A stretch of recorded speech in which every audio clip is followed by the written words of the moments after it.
Hi guys! So, nangukay ko no. Ako lang i-flex ang akong nangukay nga worth 220 pesos. So, kamo na lang ang mo judge if worth it ba. Kaya ako ni siyang i-try on whole. Char lang. Bitaw no.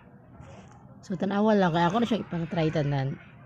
So, ang first dye dress na siya nga Nike no netted original. And then the second one is ang Ralph RL nga poloan ko ng short. Diba? Perfect. Pwede malakaw. Beshi ko.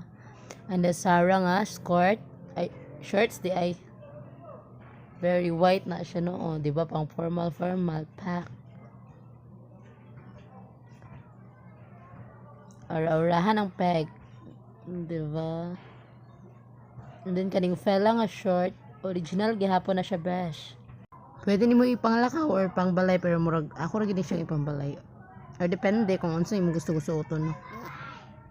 This kaning mini skirt, my god, perfect, bangga, di ba?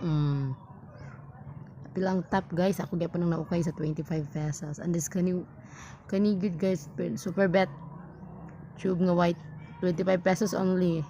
Palisan din nag-skirt nga white, di ba? Smiling face, pack ara-urahan, bahalag baksidor ag lawas.